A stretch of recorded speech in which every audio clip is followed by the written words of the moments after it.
Hello. Welcome to a template known as your liquidity report or your cash flow projection.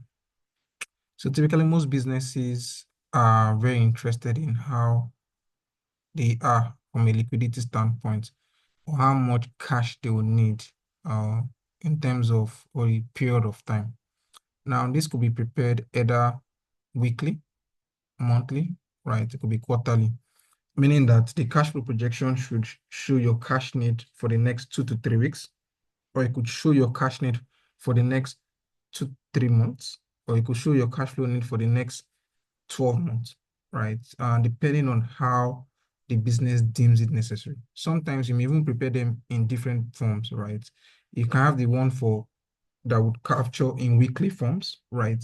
And basically that used to track general operations because that will be very granular and very detailed. The other one where you have like into like quarters or 6 months would be very generic, right?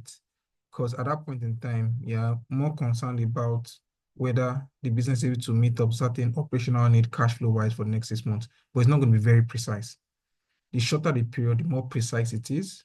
The longer the periods, the less precise it is, but it actually gives you a rough idea of the cash need and the potential when the business may run out of cash. Because as they say, cash is king. Now, this template walks you through a standard one and gives you a rough idea of the things you pay close attention to. I'll start with the sheet I call table of content. Now, it talks about one, the cash flow projection, which is the final output of that tells you how cash will be generated or utilized in a period. The second sheet is called the general assumption. So you may have certain general assumptions that drive how the cash flow projection has been built. You have what you call your bank balance report. So at the minimum, if you're starting a cash flow projection or a liquidity report, you have a list of all your bank accounts and how much you have available in those accounts. It's worthy to note that in that bank balance report, you could have possibly have a bank balance, but it's not available to you. It's what called as restricted cash, meaning that either the bank has used it as collateral for something. That kind of cash is not going to be factored in because it's not available, except you have an event that will trigger the release of making that cash available. Yeah, then you now need to factor that. Then you have sales. At the end of the day, the primary way of generating cash is by sales, right? Now, the key thing is that for you as a business, it could either be cash or credit sales. So for cash sales, clearly that generates cash immediately. For credit sales, you need to just understand the credit term from your customer to do it to drive that. You have what we call the aging of trade receivable and payable. Now, trade receivable is definitely sales you've made, but you've not received the cash for it. So at the end of the day, you want to know at what point would the customer pay you? And that will be based on the credit term that's been agreed with various customers and the expectation that they'll pay on time. Sometimes you know that some customers don't meet their timeliness in terms of payments. So you factor that in terms of how you're planning. And sometimes if you invoice and invoice has not been delivered, there will be a difference between when you expect the cash to come in and when the cash actually come in. So all that you need to put into perspective. The other one is loan. If the business has a lot of loans, right? Not even a lot, it has loans in its books. They're typically when you need to pay principal or interest repayments. So you want to also have that as a sheet. You're tracking all your loans when they are due from a principal and interest perspective. Then you have procurement and capex plan. Now, procurement and capex plan is basically saying for businesses, depending on what you're into, your procurement team, if you have a dedicated team dedicated to that, could be finance, would have a plan of what their procurement needs will be, right? It could be either raw material, it could be assets in nature, because that would also impact your cash flow need. And typically, your procurement plan, mostly if it's tied to like raw material for manufacturing business, that has a huge implication in terms of your production, and your huge implication on production impacts how much you're able to sell, right? Because when you produce, it means the goods do not become available to sell. The sales team can push what has been produced into sales. Also, if depending on the nature of the business, if you have, are you sourcing the items locally? Are you importing it? The timing of when you need it. Are your vendors the type that require an advance payment for an item, or they have credit term with you? All that to determine that. Depending on the nature of the business, you could have lease or rent. Now, for organizations that are very heavy in terms of rental or properties, you could have rents that will be due in terms of when those rents will be due and the timing. So, for example, if my offices has a lot of branches, right, in locations, there'll be rent that'll be paid. But it has a lot of warehouses where we store stuff. So, depending on the nature of the business, this could also be material for such a business. You want to also plan that. Now, this doesn't show everything, but it kind of captures what we call like your Pareto principle, the 80-20. Those 20 that will give you an 80% impact. The items are not here, but you may need to use like what's called it a miscellaneous to capture them. Tax is also important. It's not listed here, but it's one of those things that you also need to put into consideration. Now, so in the general assumption, yeah, it has some of the things you see. So for example, you have staff salary. For most businesses, you see that staff costs could account for roughly about 60% of your SG&A or your operating expense. So basically, you want to be able to put exactly at what point you typically pay staff salary. Yeah, and you have that total here, and this is worthy to note that this particular projection is a projection for 8 weeks. And if you want to do it monthly, it doesn't really change significantly. It's just how you now tailor it. The principle remains very similar for whether you are doing it weekly or monthly. Now, the other part you're also seeing is tax payment, right? Which is part of general assumptions. So you have payment in terms of VAT, withholding tax, pension, and PE.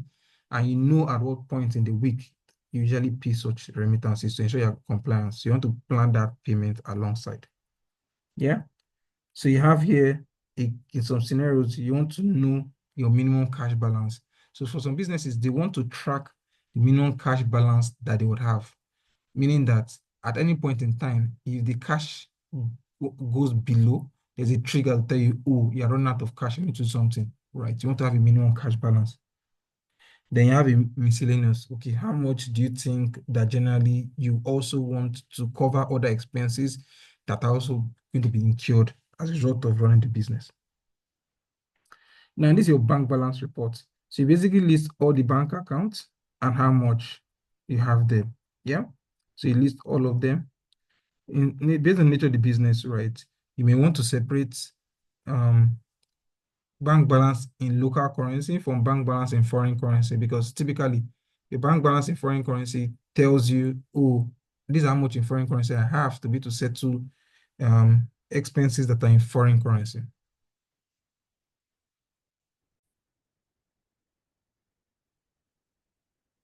The next sheet is your sales sheet, right? So in this particular scenario, this is well populated based on your interaction with the sales team.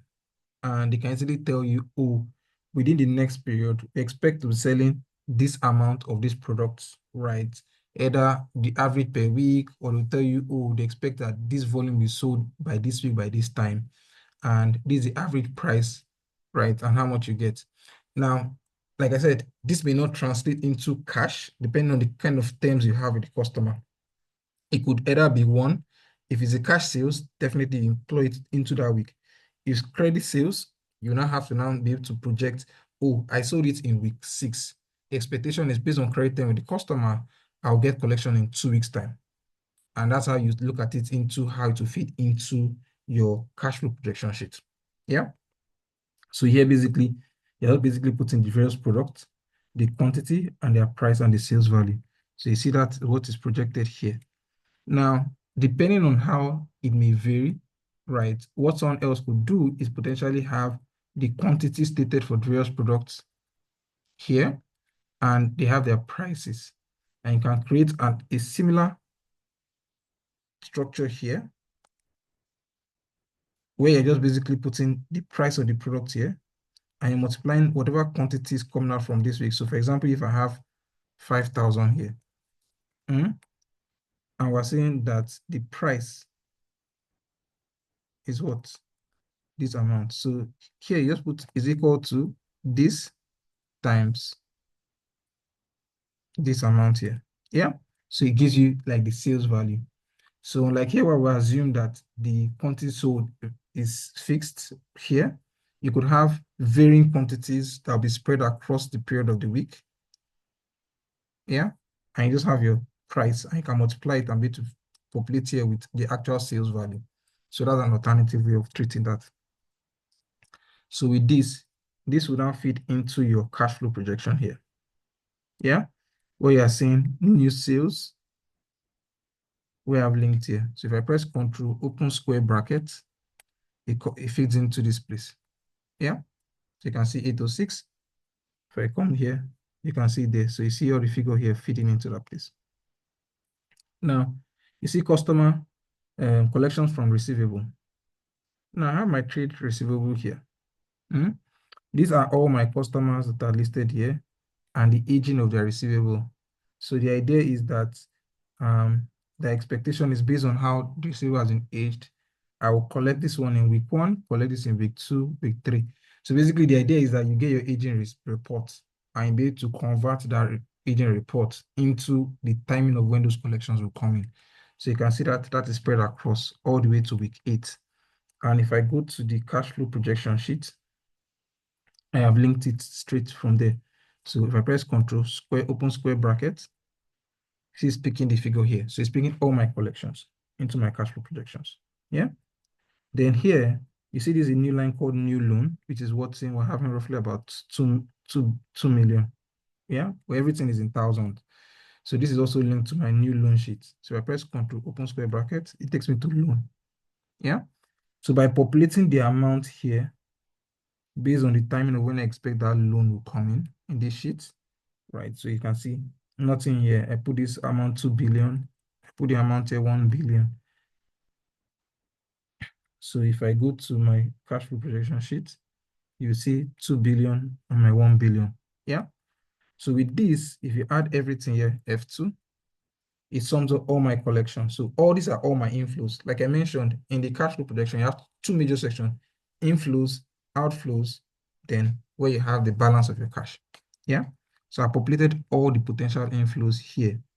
So basically, I mentioned that the inflows you are seeing here are from collection from receivable, new sales, a loan, and it potentially if there's equity injection. Or like you rightly know, equity doesn't really come as often. So it's just reflecting that it should just be similar to the structure of your new loan. The next part is your outflow. So the first place is similar to how you have trade receivable collections. You have your vendor settlement. Now, your vendor settlement is saying, who are those vendors I owe money? Similar to how you get your aging report from receivable, you also have an aging report for your vendor payment. When will they fall due? Which one are long past due? Have a list like that. So you have the list of all your vendors and when the payment is due, right? So this one is due in week 1, week 2, week 3, all the way to week 8. Yeah. So that you have them fitting in your cash flow projection and you have them linked here. So you just press equal to, go to your create a report and select the figure here and press enter. Yeah. And you can just hold shift, hold control, press your right arrow key to get to the end and press Control R. And it copies it all the way to the end there. Procurement plan. So basically this is linked to your procurement and CapEx sheet. So here you have a list of items that they've told you, oh, we need to pay, we need to buy, right? So clearly I've listed the vendor, the name of the product we're referring to, and the value, right?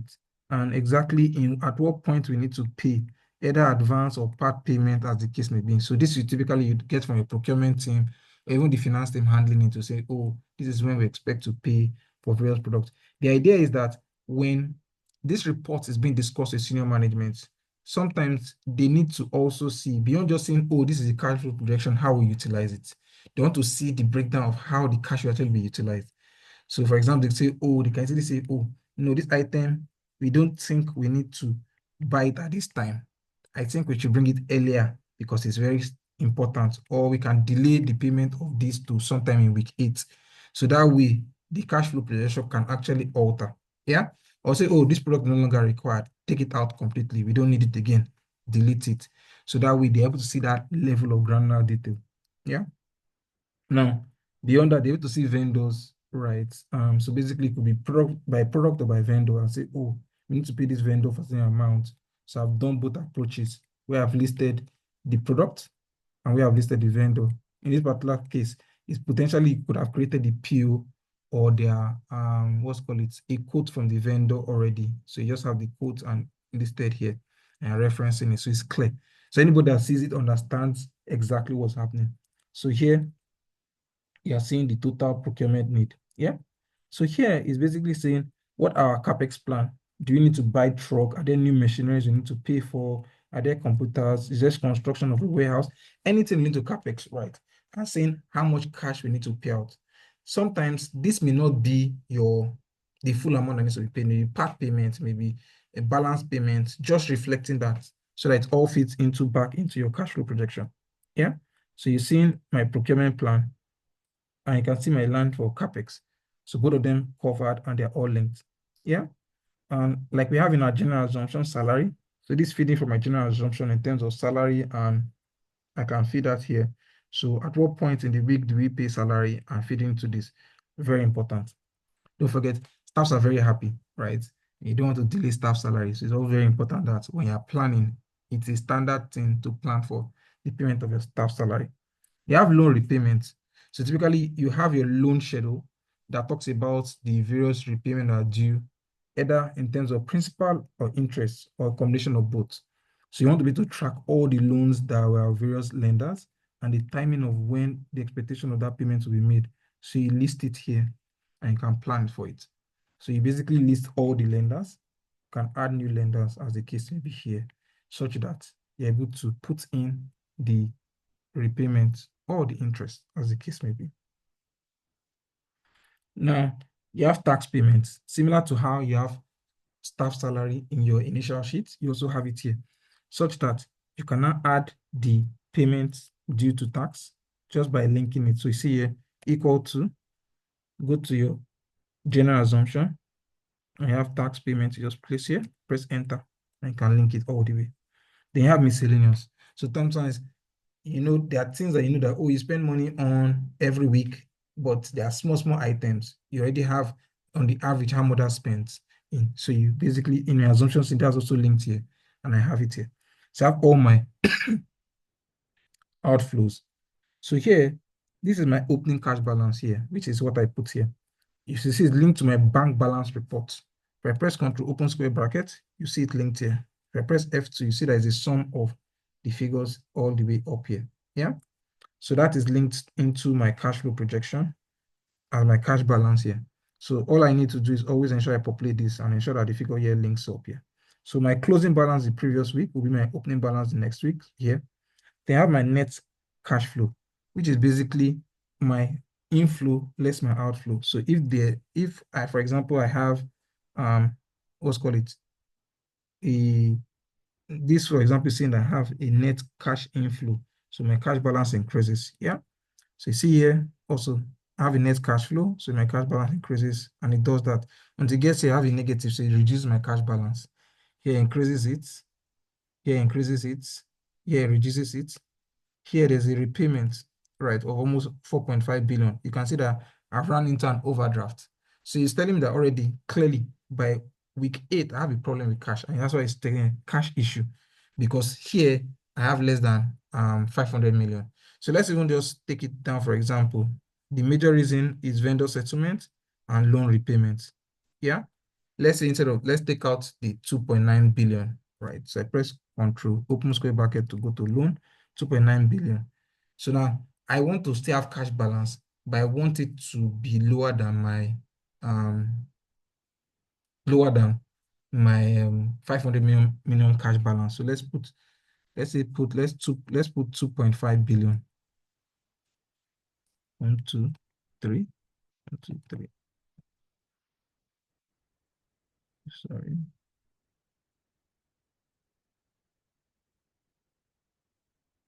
Close. Take out 1, 2.5. So I go to see balance, it's not 2.5. Yeah. So you look at it, see, I have a positive cash balance, but it's still giving me cash issue because it is lower than my minimum cash balance. So if I go to my general assumption and I reduce 500 million to, let's say, 100 million. Yeah. And I go to my cash flow projection, can you see it's fine? Because right now, 191 is higher than my minimum cash balance. So this check basically tells me, triggers when I'll run out of cash, right? So that way I can now take remedial actions, right? So when I know there's an issue with cash, should I have an overdraft facility that can stand in to ensure I don't run out of cash? Do I need to push the sales team to sell more so we can meet up with our cash need? Do I need to not pay a vendor, delay certain payment of vendors or certain items, right? Or do I need to get a facility, maybe a loan line, a short-term loan, just something so I'll know that, oh, I'm able to prevent the issue of running out of cash early enough. Yeah. So this is a standard template and we made it available so that you basically be able to walk through a standard cash flow. Thank you and hope you enjoyed this. Right.